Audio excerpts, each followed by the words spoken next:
Welcome everybody to Wall Street Reporter's next Super Stock live stream, February 17th, 2021. I am back with Skylight Health, SHGFF over the counter, SHG on the TSX. Prad, welcome back. Oh, always glad to be back, Jack. Over the counter, SHG on the TSX. Again, Prad. Okay, Prad. Sorry about that. Okay. We had one of the windows open on YouTube, so that's my mistake. Let me start again because we're going to capture this for the video. So this is okay. Welcome everybody to Wall Street Reporter's next Super Stock, a live stream where we bring you those stocks which have that 10x to 100x upside potential. We're back with Skylight Health, SHGFF over the counter, SHG on the TSX Venture. Again, it's a stock that's already up. I think, what are we up? 4x, I believe, since your debut, Prad. Yeah, something like that. But we got more to go, Jack. Yeah, you have to really catch up because we have a company right now that's been up 2,000% since October, 20x. So we're raising the bar now. We're looking for that 100x. That's what investors want. It's a new bar. Yeah. They need to know. I guess really the takeaway today is going to be, again, it's like, hey, the stock is making new highs, but what is it going to, can this be a $10 or an $18 stock, in the next 18, 24 months?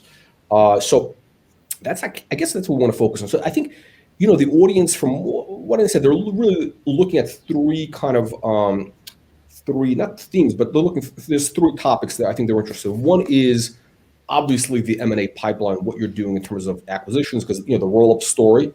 Number two is what's happening in terms of how are you building out, how are you again driving the organic growth? What are you doing to build out that the infrastructure which can support this this potentially a multi-billion-dollar business?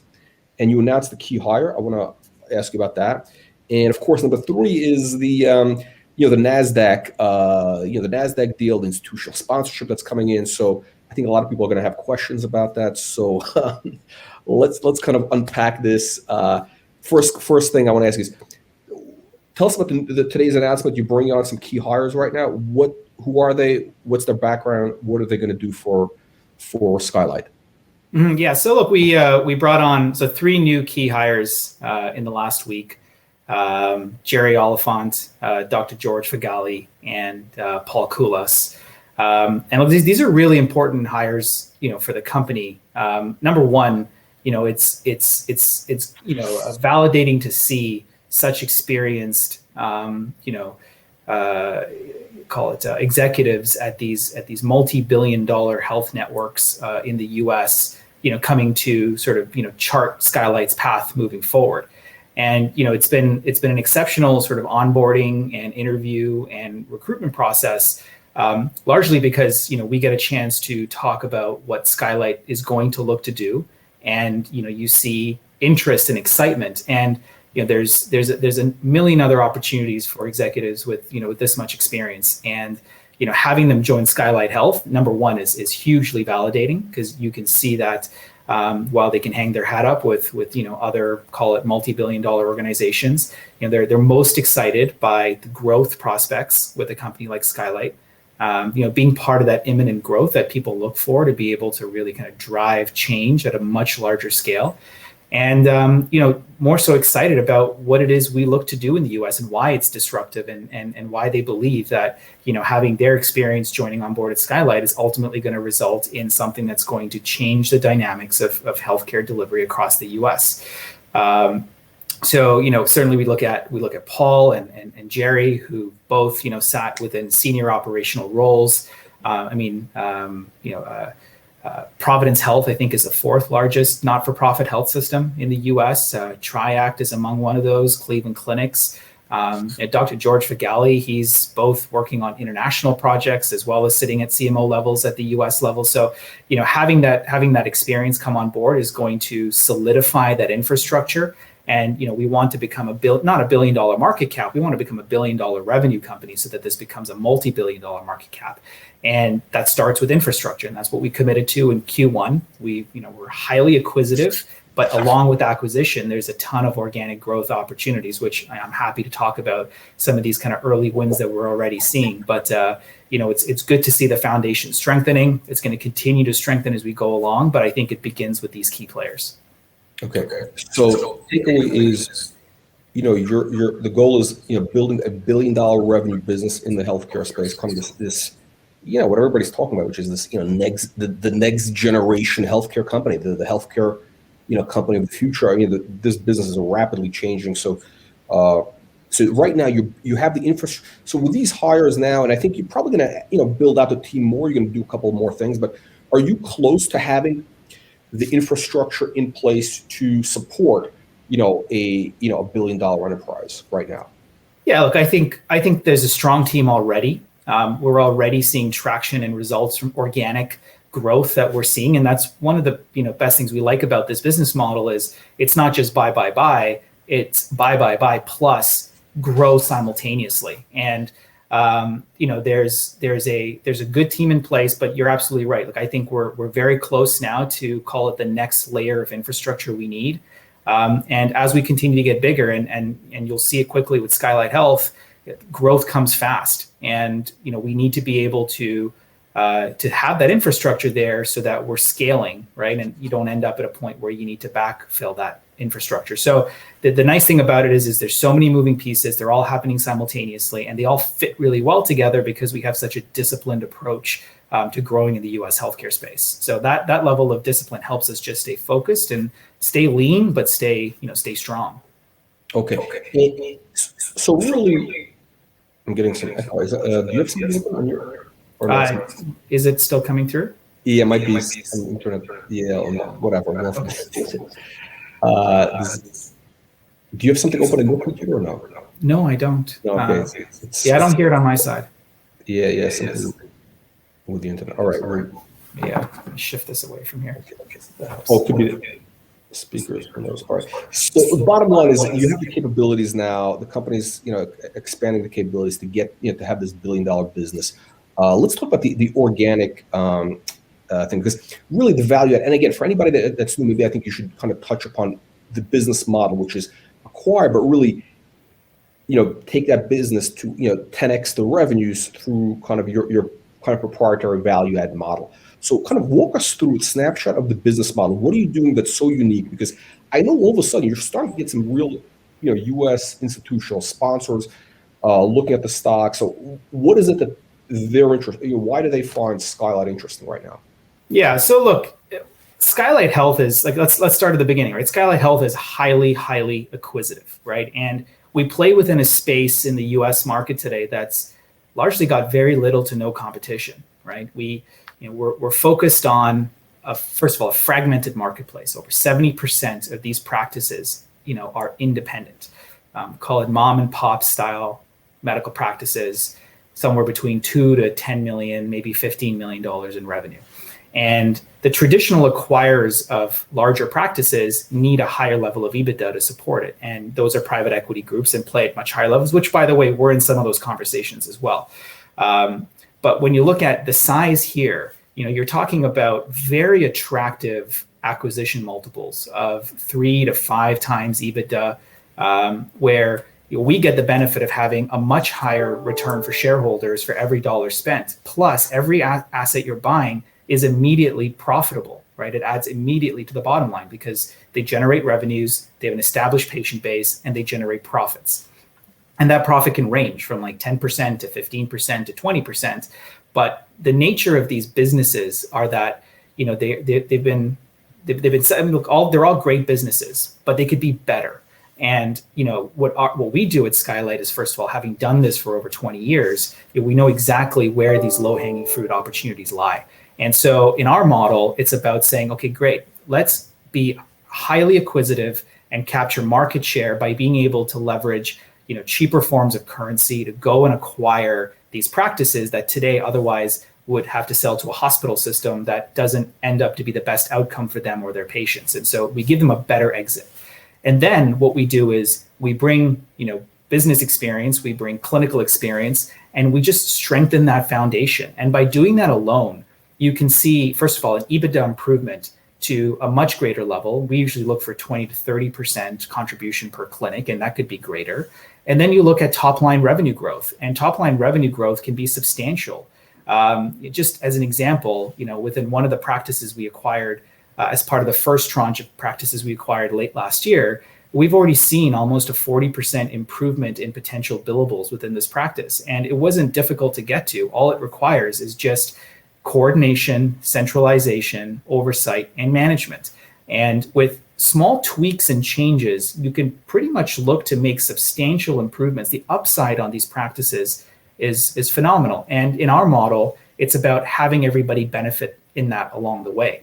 And so that level of collaboration and cooperation between us and the providers and the clinics just creates more incentive for people wanting to see growth. And this is all before we even look at new services. And when you start to layer on additional services like we're now doing in Washington with remote patient care, that we've talked about before, which in its own has, a significant revenue stream just with hypertension by itself, you really start to see how growth by way of acquisition, but fueled by organic opportunities, is going to create far greater return for shareholders, especially in a market where we're dealing with so many practices that are going to have to be consolidated at some level. And so this is really call it a window of opportunity. But the reason this resonates really well is you've got other successful stories like this that have demonstrated the return to shareholders, right? One of them being GrowGen that we talk a lot about. And again, very similar, highly acquisitive. They're very disciplined in the fact that they focus on specific types of acquisition sizes. Their multiples are on par with it. And they're able to demonstrate that organic growth, within each store after acquisition. This is a roadmap that we're not inventing. We're certainly leveraging similar in a healthcare environment, and being able to communicate that to shareholders and U.S. institutional investors that have made a tremendous return. GrowGen's gone from $3 to, I think they passed $60 a share. And so it's been a 20x. It's been a 20x already. Exactly. And I think you should also mention that. So you're one of your key investors is, the reason they got involved with Skylight is because they had success with this model with GrowGen. So they see you as the GrowGen of healthcare, basically. Yeah, look, they've been great at picking good companies. Merida Capital has been a foundational investor in Skylight Health, and they certainly made the introduction to GrowGen. They saw the writing on the wall. They were able to identify that, look, there's a similar roadmap here that has really driven value to shareholders, driven value to the business, and driven value to the overall mission of the company. And now Skylight's looking to do a very similar platform within a healthcare space with just as much fragmentation and limited competition.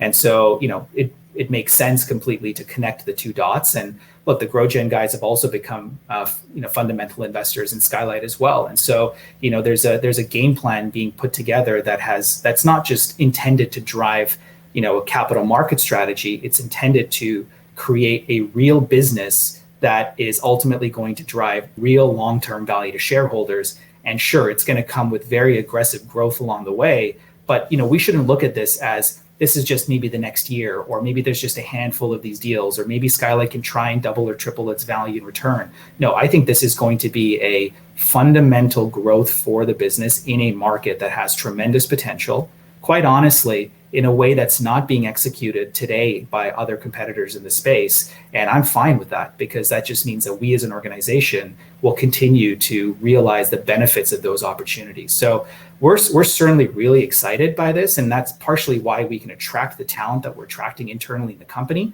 But when we're out there speaking about the business, it resonates, and we're able to prove it with execution that is happening in real time. And so that's, those things all together, I keep saying it's a perfect storm. It's opportunity meets markets, meets a business market need. size and the market. So basically, I think here's the kind of, I think what, and we're going to get into kind of the institutional story, because that's going to be, I think, one of the big catalysts. But really, I think what institutions are going to be attracted to once you're on NASDAQ is, you're going after this massive kind of, let's call it a roll-up of the healthcare space. It's technically a roll-up, and the market is, it's a couple $1 trillion. We talk about how many thousands of these healthcare groups that you can acquire. There's countless. There's I would say, we're still sizing up some of the markets in certain areas, Jack, but if you look at the practices that are sort of called between $2 to $5 to $10 million in revenue, there's over 20, 30,000 of these practices in the market. I mean, and that's just what we can identify today. And so, and that's before we decide to, expand scope into the larger players. Right. So there's basically, so it's two things. One is you have this massive kind of roll-up opportunity, right? But the thing that's going to really create value, what the institutions want is they want to see how you're going to, how you're going to do the value add. Because again, anybody can do that roll-up. You talk about it, but yeah. So you've proven your model that it actually works in increasing, significantly by, again, the target is 10x, increasing the revenues of these healthcare groups that you acquire. So that's kind of the model. Big, you get the big roll, massive value add, and then you have this. The value is kind of really unleashed. So speaking of which, I want to ask you. Okay, so you're starting to kind of really. You made the announcement that you applied for NASDAQ, right? Yeah, we did. Sorry, Jack, on that one point, because we're moving on to that, I want to just highlight one other factor that we don't talk about enough, but needs to be discussed as part of this growth is. We don't talk about the value of the data and access, which happens simultaneously with the growth. If we did nothing else but just built this business the way we're building it, this is going to become $1 billion revenue company. But let's not forget, there are complementary ways that we are strengthening to be able to create parallel revenue streams that are untapped today in our model, and are unvalued in our model. Like, to give you an example, we're working on several clinical trial protocols right now alongside the clinics where access to patients is going to be able to yield us real returnable revenue just from a recruitment perspective alone. And these trials can pay anywhere from $500 to $10,000 per patient per trial. And the patients get benefited as well. But us as an organization, this is a low cost, no infrastructure model that happens on the back of a growing platform. So, I just want to highlight that because it becomes more valuable. It becomes more valuable as you have more, because all of a sudden you have more patient population, exactly. More the data. So we kind of touched upon it a little bit. I know, because I think that could be, like you said, it could be one of the most valuable aspects of the business. It's almost like, I use that analogy of you're buying a cattle ranch in Texas. You have some cattle, but really the value is, the billion barrels of oil that's, underneath the ground, assuming you get the mineral rights are included with the ranch. But so basically you're getting the oil. So these, so the clinical research stuff, this, are you starting to generate revenues from that part of the business, or how? We have small revenues today that's been done in the past through some trials. We're looking forward to having some further news coming out in the next little bit about the first trial that we might be looking to be working under. And these are with traditional pharmaceutical companies that are running FDA regulated trials in the US, usually phase 3 trials. And so there's a need for large patient recruitment and multiple research sites. And so, the way it works today is you apply for it on a per site basis, but if you land it, you have the ability to get your other sites involved as well, which increases your overall patient intake. So, these are all things that, again, are not a distraction for the company. We are hyper focused on that acquisition and organic growth model, but it takes very little effort to continue to build up these other channels that will ultimately really create a, call it, uncapped opportunity for growth for the company. And that's why this is so exciting, just the virtuous elements of growth that can come out of a disciplined business model, without having to go into 10 or 12 different revenue streams or business types in order to achieve that same kind of success. You're really building out, as we talked about before, like kind of the flywheel model, like sort of like Amazon, as different parts of the business, they add more, like, the cloud business adds everything, the data adds, the more data they get, the more valuable the e-commerce. It becomes a virtuous kind of cycle. Yeah, but everything flows back to the same team. So it's not like I have to run, a tech business or, a software business, and then I got to go do that business, which has, its own focus and P&L and expenses. This is, everything flows into one. And so the margin allocation per opportunity that you gain is tremendously larger. And that's why I think it's so important to keep highlighting that disciplined approach to just stay in our lane, but at the same time, that lane creates so many opportunities that quite honestly can be unrecognized by many, creates an opportunity where we think, this is where future growth is going to come from. Okay. we're going to jump into the audience questions in just a second. Obviously, all the questions are NASDAQ acquisitions, So so we'll get to that in a second. But okay, so back to the institutional side, because you applied for NASDAQ, right? So what's the update on that? What's happening there?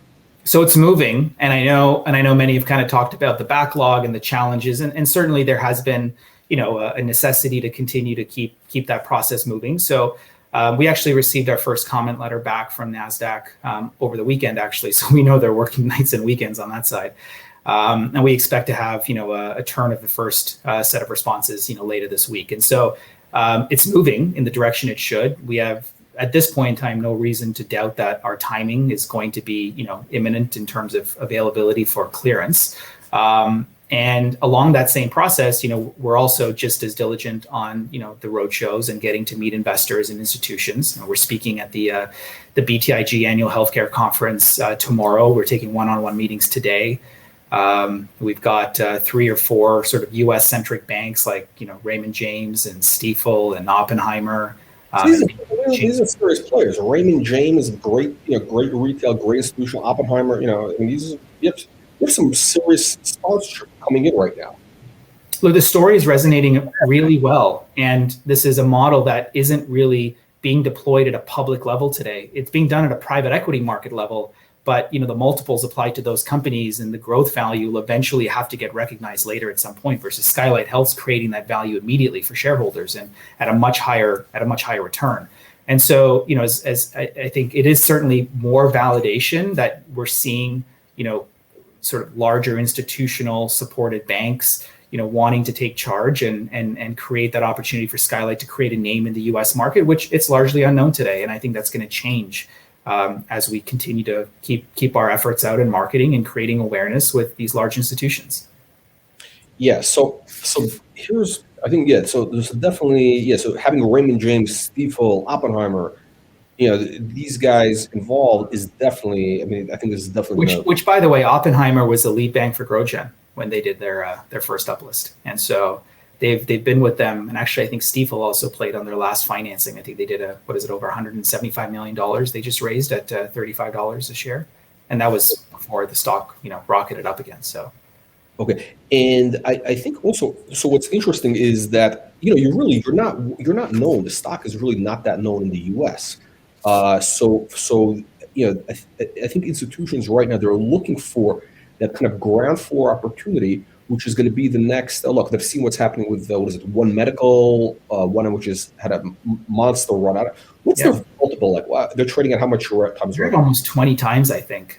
Oak Street's at 15 times. One Medical's at 20 times. There's another company that just IPO'd, Signify Health. They're also seeing some pretty good traction and success. Huge volumes on the back of it. So there's going to be more of these types of stories. We're already seeing conversations with companies now looking to do this on the U.S. exchange, which just means that there's going to be more investor capital.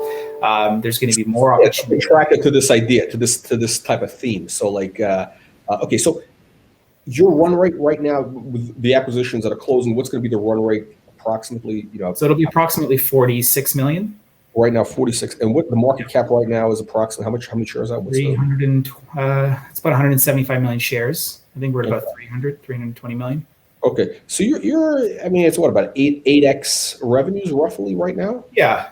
It's it's allowing itself to get back to sort of fair market value, but this is an exciting time because now again, this is what our focus in Q1 was getting this foundation strengthened. And, I'd say we're probably weeks away from being able to start introducing now that sort of second wave of M&A activity that we've been preparing for and going through. And everybody wants. This is what the audience wants. They love the M&A studies. So the market cap still is you're still trading at half, 50% discount to peers, or maybe even more, maybe 60. When you look at the U.S. market, there's a huge opportunity for upside on that closure. And again, to your point, because we're largely unknown today, it's also because there's largely little participation in the stock. And I think I mentioned in this last call, the feedback's been great. The demand is there. It's on the sidelines, and so we know that NASDAQ switch is going to introduce a whole lot of buying from institutions that today have to just sit and watch and it's going to get more expensive, but that's fine. They're willing to continue to watch and follow the story, and that's again very validating to to hear feedback on. I do want to make a comment is that, look, I know a lot of companies, they think that, okay, if we're going to uplist to NASDAQ, that's like the promised land. As soon as we're on NASDAQ, stock is going to explode. It's actually not, because now all of a sudden you're a small fish in a big pond. However, in certain industries, they're really, NASDAQ can make a big difference. I think in where you're, the sector kind of where you're in, that healthcare space, which institutions love, which is something where they see comps. It's something where they understand that scalable model. That will make a difference. I think in the case of Skylight, I think it's a real. I think that's a valid catalyst for the stock to being like an easy double. Yeah, and look, this NASDAQ's not an exit for the company. We're not trying to go on the NASDAQ to just get another pump of the stock and say, hey, what, we hit a new level.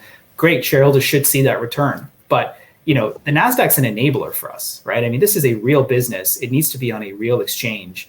And based on the acquisition model that we're demonstrating against, there is more opportunity to create a larger return for shareholders as long as we continue to stay disciplined on our acquisition-based strategy. And that resonance with more investors, more institutions on an exchange that's going to continue to put more value on not just acquisition, but earnings and organic growth. We are fully confident that we're going to continue to deliver against those expectations. And for us, again, I think it's going to enable us access to a larger marketplace, more liquidity, more capital to support the overall growth. The markets are good right now, so we're certain. There's to your point, Jack, certainly not an exit. Yeah, no, I think definitely in the case of NASDAQ, this really makes it. Again, I'm getting sorry guys about this. This adds to the value. We're doubling the value right now. So the NASDAQ is really going to make your roll-up strategy even. I mean, it's going to turbocharge everything, because all of a sudden, people, when they're getting shares that are, liquid on that, that's a whole different level. You get it's going to, once you're there with the sponsors you have now, I mean, with Raymond James, Stifel, Oppenheimer, and listen, let's be clear why these guys involved. I mean, they want to raise a lot of money for you. They're in it basically to raise money, get commissions, bank fees. It's a win-win situation. So the fact that these guys is hugely validational. I don't know if that's an English word, but validation, I'll use it. And the NASDAQ thing is going to work. So, okay, so let's go to the thing that everybody's been waiting 27 minutes for, which is about the roll-ups, the M&A wave 2. What do you have in the pipeline right now? Yeah, so we have a lot. There's some big fish, and then there are some smaller to medium-sized opportunities. And there's a number of sort of larger tender groups that are coming to market that we're certainly going to be a part of the process on. And these combined or individually actually are probably, call it nothing less than, say, 50 million in revenue, US opportunities. And they're larger than that. And again, look, the difference in the multiples you pay for these types of deals is, within range and again, fair market, but the return to shareholders in this is still significantly higher. And so, I think what we're going to look to this year is we're certainly going to look to be successful with at least one of those sort of, call it, major acquisitions. And that takes time. It's a process, which, I know that, people want to also see, okay, what's in the near term. And so don't forget that while these are going on with larger deals, there's a lot of these smaller based, medium-sized volume deals that are going to continue to come. And the upside potential in the smaller ones are always greater. The multiples on the smaller ones are always better. And the competition in the smaller ones are literally, limited to none. And so there's a number of, smaller to mid-sized transactions. And, I think from our last couple of acquisitions, we're going to try and stay within that, 3 to 10 to 15 to maybe $20 million revenue range on these transactions. But there's going to be such a high volume of these transactions coming to market that, we're looking forward to Q2. Q2 is going to be the next wave. We did 6 transactions over the last 5 months. I think we can probably increase that pace a little bit more moving forward. We've got a stronger team, more infrastructure, and we're demonstrating success faster. So the goal is always to start to increase the cadence, capture the opportunity, and bring that return back to shareholders, right? So So certainly in terms of pipeline, there's a lot going on. And I think as we kind of move past closing our last or sixth acquisition that we've announced, we're going to start to look to unroll and unveil that second wave. Okay, so the second wave is gonna be. It looks like it's gonna be substantial, kind of like I would use the metaphor, like the COVID wave. The second. Maybe we shouldn't use that metaphor, but everybody knows. So the second wave. Now it's interesting. So you've done 6 acquisitions. What is 5? How 6 acquisitions? We've closed 5. We've announced 6. 6 months. We've announced 6. We've closed 5, and the last one should be imminent. Okay, so the takeaway is the pace for the next quarter is going to pick up substantially. Yeah, look, again, I'll keep saying this again. Skylight is a highly acquisitive organization, and the fact that we have friendly markets with access to capital and capital on hand means that we can be aggressive in our approach, strategic, disciplined, yet aggressive.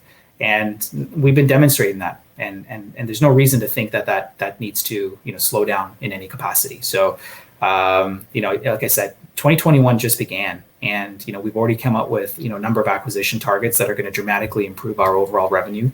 And what I told everyone in January is we're just starting. I mean, 2020 was just a warm up for us, and so expect some pretty large growth this year, and it's going to come through a series of a variety of size transactions. But let's not forget the organic growth that should be represented along with that as well. Okay. And so, and again, you're doing a number of smaller deals, these a couple million to 10 million, sort of 2 to 10 million type deals, which we're going to see a lot of. But also, you're focusing on these sort of these kind of whales that are 50 million plus. These more transformative type deals where you're basically bidding you're bidding amongst other private equity groups or whatever, but you can kind of offer them a better deal. You can outbid. You can. The upside potential on these deals is significantly larger. Look, for me, it's my challenge against myself is triple-digit growth every year, right? That's what we should try and do. So let's try and get there. Okay, so the last time you mentioned your goal is to exit 2021, $200 million run rate. Are we still on track with that? Why don't we try? Let's go. We got enough in the pipeline, and it's just starting. Okay, and so Andrew is asking, how are you going to fund the massive acquisitions to get to the 200 million? Are you planning to raise capital? I mean, look, we'll be opportunistic. So far, we've only used equity as a form of currency, and we're starting to leverage now positive cash flow that we can start to look at other options for financing. We've had conversations with a number of traditional banks around credit line facilities. The nice thing is it's not a problem for today anyways, because we do have enough in the bank to be able to move on several of the coming acquisitions. So let's bring that value back to shareholders first.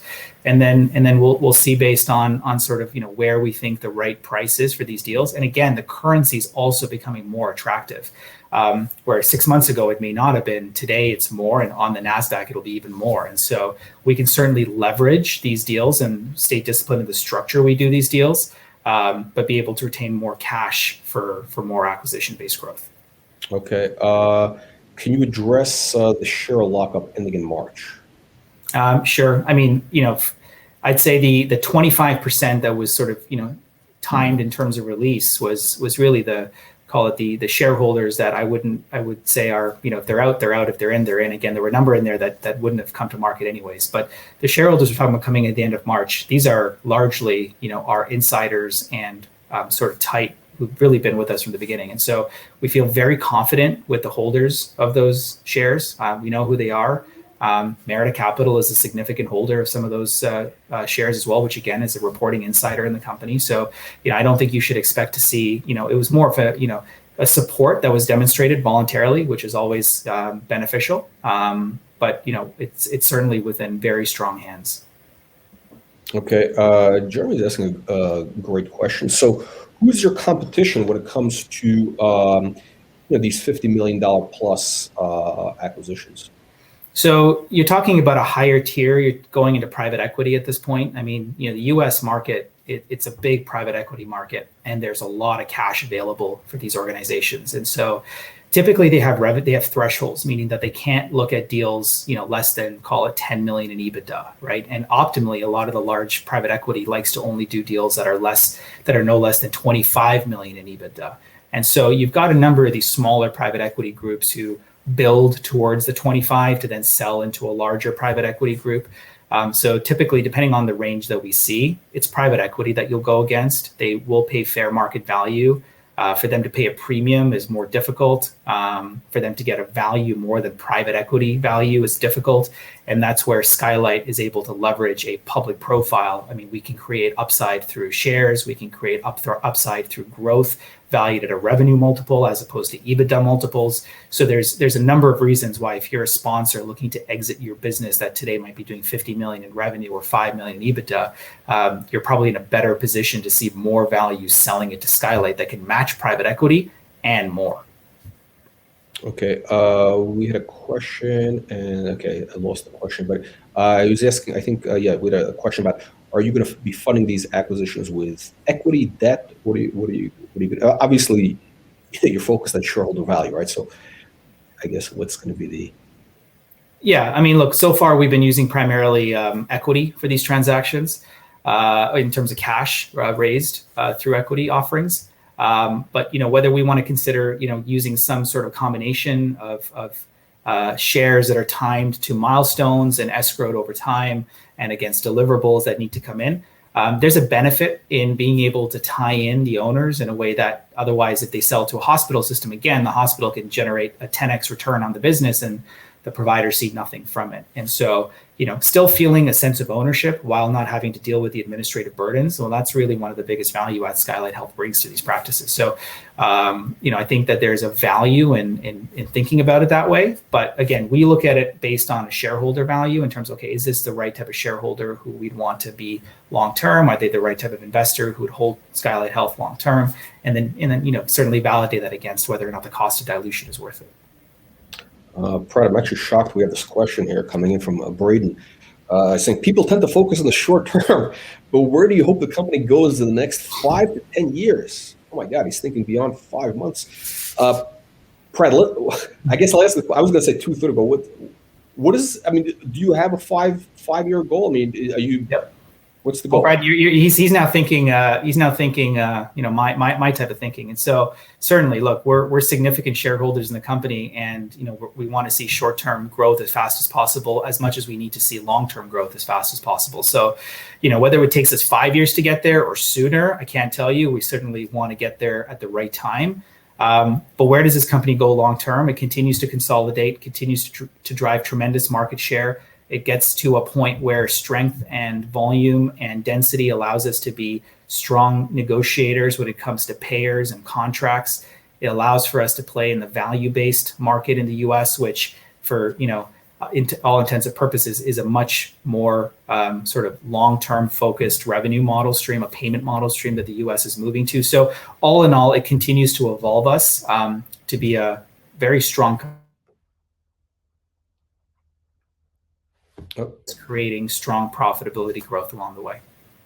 Okay. Yeah, the internet just broke up, but okay. So, Pred, to kind of wrap up here, what's the, I guess, our favorite, well, 2 questions I was going to ask is, the usual questions, which people want to know is what can we expect, the next, let's call it 4 to 8 weeks?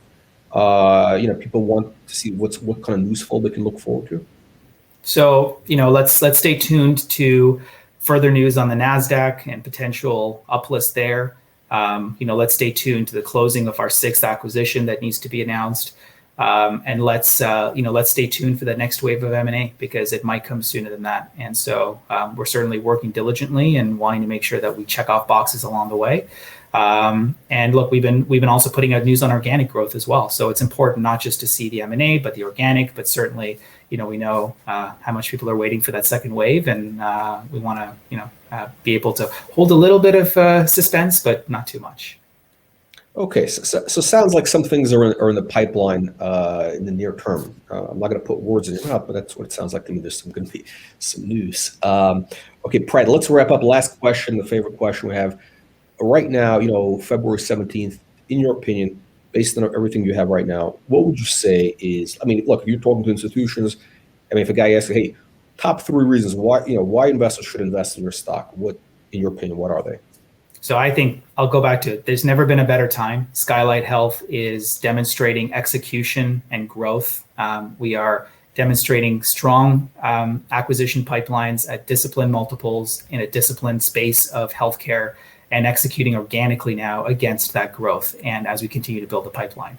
Number two, you're investing in people, and you're investing in a management team that started with founders who've had significant experience doing just this and adding to a larger market, but now being validated with the addition of, call it, multi-billion-dollar experience at the Skylight level. And that management team is only stronger today than it's ever been before.